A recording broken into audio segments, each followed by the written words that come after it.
আসসালামু আলাইকুম। প্রিয় দর্শক, অন্য মঞ্চের আলোচনায় আজ আমাদের সঙ্গে অতিথি হিসেবে আছেন। একটা জরুরি কাজে আমাকে বেরিয়ে যেতে হয়েছিল। আসলে শিডিউল ছিল কাজটা, আমার মাথা থেকে বেরিয়ে গেছিল যে আজকে ওই কাজটা। ফলে আমি সন্ধ্যাবেলা আপনাদের সময় মতো আপনাদের সামনে উপস্থিত হতে পারিনি, তার জন্য দুঃখিত। এবার দ্বিতীয় হচ্ছে, আমি একটা পোস্ট দিয়েছিলাম যে খাদ্যপণ্য সরবরাহের ব্যাপারে বিভিন্ন দল, দেশের মধ্যে তো একটা তো চাপ তো রয়েছে, তারপরে বিভিন্ন দল যেভাবে কালকে থেকে এই পিএমওতে ফোন করে মানে একের পর এক মানে নিজেদের ক্ষোভ উগড়ে দিচ্ছে, তাতে একটা মোটামুটি নরেন্দ্র মোদীর একটু নড়ে চড়ে বসেছেন আর কি। দেখুন, পাবলিক সেন্টিমেন্ট এমন, সে তারা তো গিয়ে এমপির কাছে বলবে, এমএলএ কাছে বলবে, এমএলএ গিয়ে এমপির কাছে বলবে, এমপি তো গিয়ে লোকসভায় বলবে, লোকসভায় তো কথাটা রাজ্যসভায় যাবে, রাজ্যসভা থেকে প্রধানমন্ত্রীর কানে যাবে। এই তো হচ্ছে স্তর। সেটা আমি যখন উল্লেখ করেছি পোস্টে, তা সেখানে যে সমস্ত মন্তব্য এসছে যে ছাড়েন দাদা, বিএনপির সঙ্গে হাত মিলিয়ে নিয়েছে, আপনি আবার কি গুজব রটাবেন। আমি মনে করলাম যে আওয়ামী লীগের এই লোকগুলো নিতান্তই মূর্খ, নিতান্ত মূর্খ। তারা কিন্তু রোজ ভিডিও দেখে, তারা পুরোটা শোনে কি জন্য বিএনপির সঙ্গে হাত মেলানো হয়েছে, কেন তারেক রহমান এসছে, আমি প্রত্যেকটা কথা বলেছি। তা সত্ত্বেও তারা যখন এই সমস্ত প্রশ্ন করে, তাহলে আমি ওই বক্তব্য আমি আর ওইটা নিয়ে কোনো ভিডিওই করব না। এবার আপনার দেশে আপনারা খেতে পেলেন কি না পেলেন আমার থরি বয়ে গেল, আমি না খেয়ে রয়েছি, আমি তো না খেয়ে নেই। এই যত উদ্গান্ডু আছেন না, আমার চ্যানেল ছেড়ে বেরিয়ে যান। আমার সাবস্ক্রাইবার নিয়ে, আমার চিন্তা নিয়ে আমি সাবস্ক্রাইবারের পেছনে দৌড়াই না, আমার দরকার নেই। একজন সাবস্ক্রাইবার থাকলেও আমি ভিডিও করব, কিন্তু আপনাদের মতো উদ্গান্ডু ভিউয়ার যেন ইমিডিয়েটলি বেরিয়ে যায়, আমি তার জন্য বিনীত প্রার্থনা করছি। এবার আসি অন্য প্রসঙ্গে, বকাবকি হয়ে গেছে, এতে চলেই আমাদের মধ্যে। বিষয়টা এখন ভেনেজুয়েলা, ভেনেজুয়েলায় যে কাণ্ডটা হয়েছে তাতে সব থেকে যে ক্ষতিগ্রস্ত হয়েছে সে হচ্ছে চীন। আর চীন যে ক্ষতিগ্রস্ত হয়েছে, চীন এখন বদলা নেওয়ার জন্য চেষ্টা করবে। সেক্ষেত্রে সব থেকে বড় মুশকিলে পড়বে চীনের সঙ্গে জড়িয়ে আছে যে সমস্ত রাষ্ট্রগুলো, বন্ধু রাষ্ট্র। এই বন্ধু রাষ্ট্রগুলোর মধ্যে কে আছে? একটা রয়েছে পাকিস্তান, একটা রয়েছে বাংলাদেশ। আমি কেন এখন বসলাম এই ভিডিওটা করতে, দেখুন বাংলাদেশের ভেতরে কি চলছে আপনারা কতটা জানেন কতটা জানি না, আমি বলে দিচ্ছি আপনাদের। আমি জেনেছি বলে আপনাদের বলছি যে আপনাদের ডক্টর মোহাম্মদ ইউনূস, আমি বলছি কিন্তু আপনাদের ডক্টর মোহাম্মদ ইউনূস, আমাদের নয়। আমি ওটা ভুল করে আমার মুদ্রা দোষে বেরিয়ে যায় আমাদের। আপনাদের ডক্টর মোহাম্মদ ইউনূস $30 মিলিয়ন দিয়ে একটা চুক্তি করেছিলেন, মিসাইল কিনবেন চায়না থেকে। সেই চুক্তিটি রদ হয়ে গেছে। চায়নার রাষ্ট্রদূতকে ডেকে উনি বলে দিয়েছেন এই চুক্তি আমার দরকার নেই, আমরা মিসাইল কিনবো না।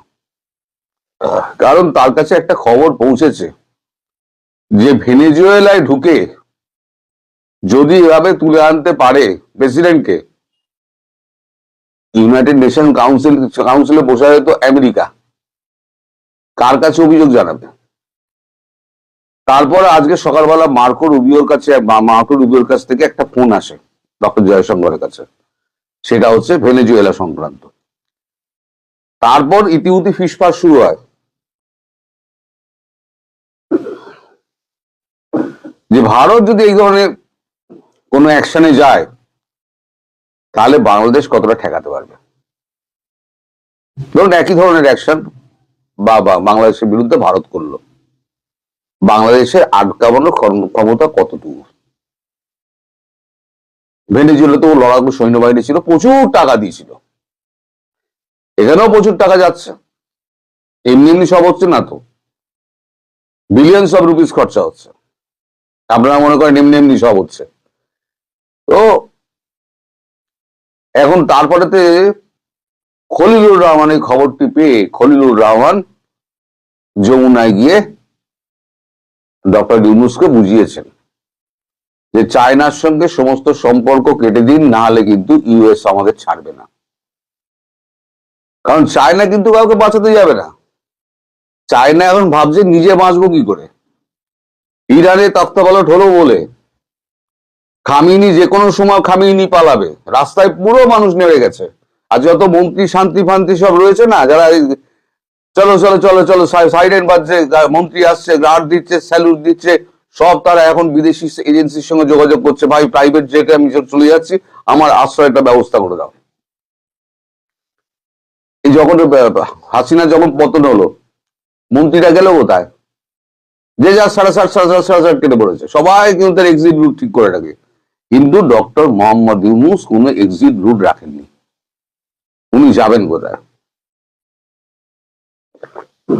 এখন তিনি নিঃসঙ্গ একা যমুনায় বসে থাকেন। তার আশেপাশে যে সমস্ত উজ্জ্বল জ্যোতিষ্করা ঘুরে বেড়াতো, তারেক রহমান দেশে ফেরার পর সে উজ্জ্বল জ্যোতিষ্করা সমস্ত হাওয়া হয়ে গিয়েছে। তারা এখন সব তারেক রহমানের দিকে সব ভিড়তে শুরু করে দিয়েছে। তার অফিস, তার বাড়ি, তার যেখানে যেখানে যাচ্ছে, তারা ওখানে গিয়ে এতদিন যারা হাত জোর করে কাছুমাছু অবস্থায় ডক্টর ইউনূসের সাক্ষাৎ করার জন্য যারা লবিতে বসে থাকতেন বা ওয়েটিং রুমে বসে থাকতেন, তারা এখন ওই সমস্ত ছেড়ে দিয়ে তারা চলে গেছেন। ডক্টর ইউনূসের পাশে কিন্তু আর কেউ নেই। এই মুহূর্তে ভারতবর্ষ করবে কিনা আমি জানি না। মার্কো রুবিওর সঙ্গে কি কথা হয়েছে জয়শঙ্কর, সেটা আমাকে বলবে না, আমি জানিও না। তবে খুব হালচাল দেখছি, বেশ হালচাল দেখছি। এতে কিন্তু ভারতের কেউ যাবে আসবে না। এই যে ভেনেজুয়েলায় যে এত বড় কাণ্ডটা হয়ে গেল, ভারতের কেউ যায় আসবে না। না রাশিয়ার কিছু হবে, না ভারতের কিছু হবে। ঝাড়টা খেলে হচ্ছে চীন। 90% অয়েল আসতো ভেনেজুয়েলা থেকে, পুরোপুরি ক্যাপচার হয়ে গেছে আমেরিকার হাতে। আর আমেরিকার সঙ্গে তো লেভারেজ নিয়ে তো কষাকষি হচ্ছে, কে কত লেভারেজ নিতে পারে। এখন চায়না বলেছে আমি এক বিন্দুও আমি ওই রিয়ার আর্ট দেবো না। এবার আমেরিকা যদি বলে আমি ভেনেজুয়েলা থেকে এক বিন্দু অয়েল যাবে না, তাহলে পরে চায়নার কি হবে? চায়না তো সেকেন্ড ফ্রন্ট তো খুলে রাখিনি, আমাদের তো 100টা ফ্রন্ট খোলা আছে। দুবাই থেকে আমির সাহেব থেকে রাশিয়া পর্যন্ত সব আমাদের কন্ট্রাক্ট করা রয়েছে, সেখান থেকে আমাদের তেল আসে। রাশিয়াকে মানে ভারতের কেউ যায় আসে না। আর আমেরিকা এটা বুঝেছে যে আমাদের ভুলে আমাদের বন্ধু, এত বছরের বন্ধু আমাদের ভুলে চায়নার কাছে চলে গিয়েছে। সেই ভুলটা হচ্ছে আমাদের ভুল, সেই ভুল আমরা শোধরাতে হবে, আমাদের শোধরাতে হবে। যেটা Marco Rubio, JD Vance phone করে জয়শঙ্করজিকে বলেছিলেন, আমি কপিও করেছিলাম। যা হয়ে গেছে হয়ে গেছে, অতীতের ভুল ভুলে যান, আমরা সামনের দিকে এগিয়ে যাই। ট্রাম্পও জানেন যে তিনি ভুল করেছেন, ফলে রাগটা ভারতবর্ষের ওপরে কিন্তু পড়বে না। হ্যাঁ, ভারতবর্ষের সঙ্গে ট্রেড ডিল হচ্ছে না, সেটা আলাদা জিনিস, কিন্তু ভারতবর্ষ কোনোদিনও মানে পিঞ্চ করেনি আমেরিকাকে। মাদুরো কি করেছে? মাদুরোর কীর্তি শুনলে আপনি অবাক হয়ে যান। মাদুরো ট্রাম্পের ব্যাকইয়ার্ডে বসে মাদুরো ট্রাম্পের ডলারকে ডিডলারাইজ করে দিয়েছিল, পুরো ইয়েনে তেল বেচছিল। চীনকে যত তেল বেচেছে সেটা পুরোটা হচ্ছে চীনা অর্থে।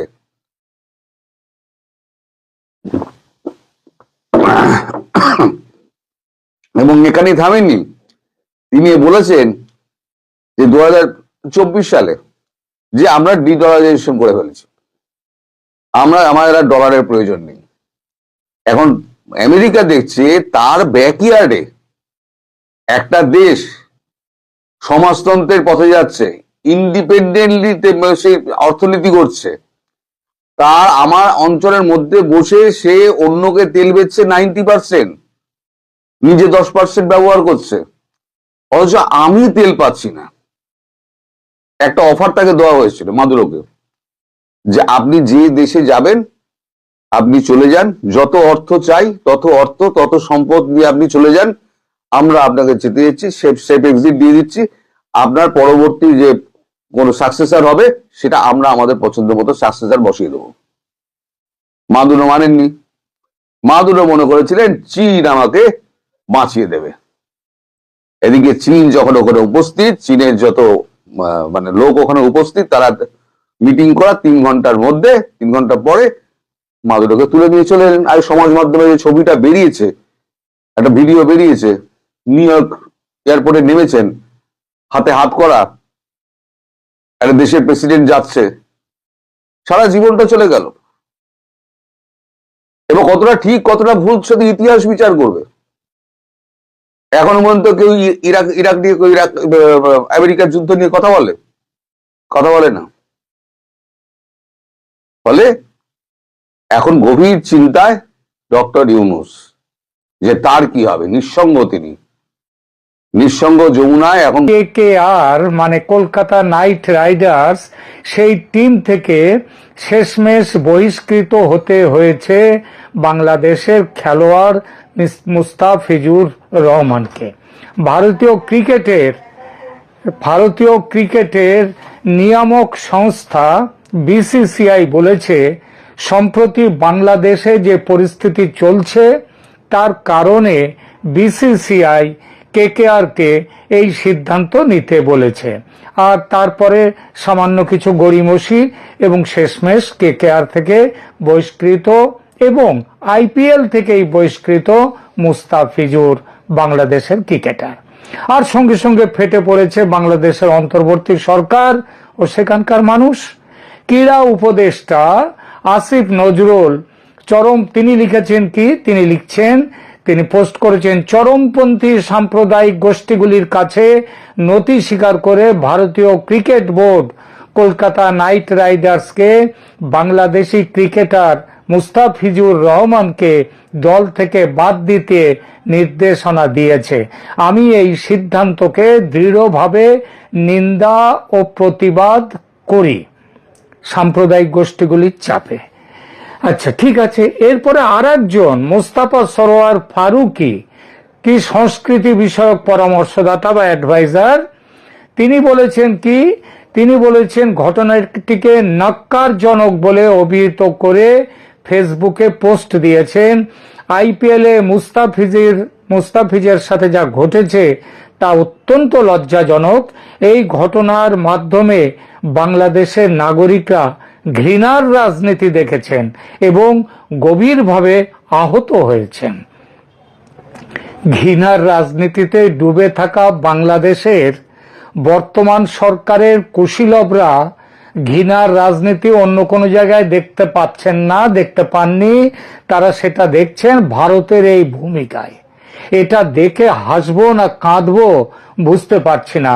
এই দুই মহাশয় আসিফ নজরুল সরোয়ার এবং তাদের সঙ্গে যারা বাংলাদেশের মানুষ, যারা ভারতের এই ব্যাপারে মানে BCCI এর এই সিদ্ধান্তে খুবই ক্ষেপে গেছেন, রেগে গেছেন, তাদের উদ্দেশ্যে দুটো কথা বলবো। শুধু তাদের উদ্দেশ্যেও কথা বলবো না, আমি দেখলাম বেশ কিছু ইউটিউবের চ্যানেলে, আমাদের বাংলাদেশের চ্যানেল, সেখানে ভারতের সাংবাদিকদের নাম করা মানুষদের সেখানে ডেকে নিয়ে আসা হয়েছে এবং তারা সেখানে বলেছেন তারা কেউ ব্যক্তিগতভাবে নাকি এই এইটা সমর্থন করেন না। BCCI যেটা করেছেন, ব্যক্তিগতভাবে সমর্থনের তো এখানে জায়গাটা নেই, কারণ এই জায়গাটা ব্যক্তিগত ভাবের ঊর্ধ্বের ভাব, এর পেছনে অন্যরকম কারণ, এটা ব্যক্তিগত কারণ নয়। ওই যে বলা হয়েছে না BCCI-র পক্ষ থেকে বাংলাদেশের সাম্প্রতিক ঘটনাবলীর পরিপ্রেক্ষিতে, এইটা মাথায় রাখতে হবে, ব্যক্তিগত ব্যাপারটা তুলে দিন। তো যারা এইসব বলছেন তাদেরকে একটা কথাই বলতে চাই, ভারতের প্রতি বাংলাদেশের মানুষের প্রেম যে কত গভীর তার পরিচয় তো গত 1.5 বছর ধরে ভারতের মানুষ দেখেছে। অবশ্য বলতেই পারেন ওসব ব্যাপার তো খেলার মাঠের নয়, রাজনীতির। সুতরাং খেলার সঙ্গে সেসব কাহিনী জড়াচ্ছেন কেন? খুব ঠিক কথা। স্পোর্টসম্যান স্পিরিট নিয়ে বলুন, এটাও খুব ঠিক কথা। তাই হোক, তবে সেই স্পোর্টসম্যান স্পিরিট নিয়ে দুটো কথা বলি।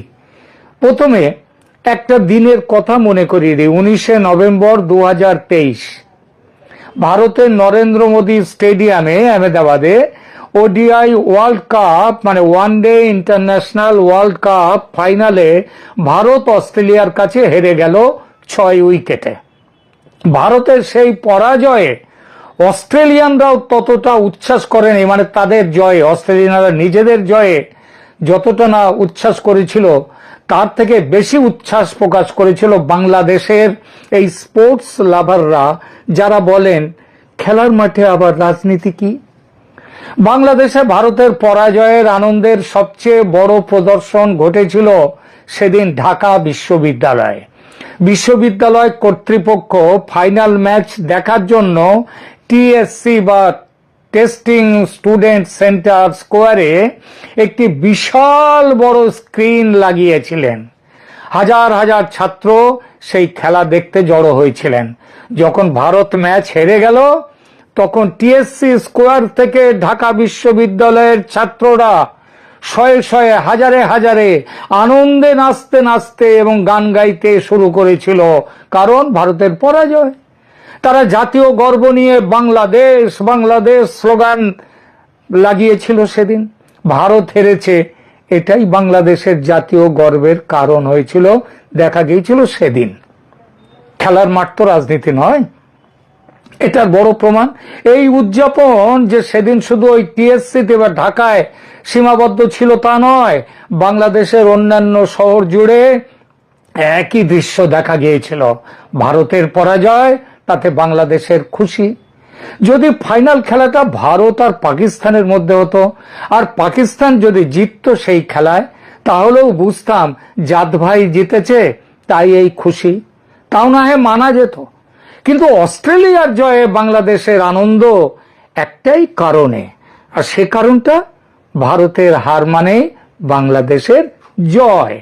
ভুল বললে শুধরে দেবেন, আসলে মুস্তাফিজুরকে নিয়ে বা বাংলাদেশের সঙ্গে ক্রীড়া সম্পর্ক নিয়ে ভারত আজ যে অবস্থান নিয়েছে সেটা ক্রিয়া নয়, ওটা প্রতিক্রিয়া।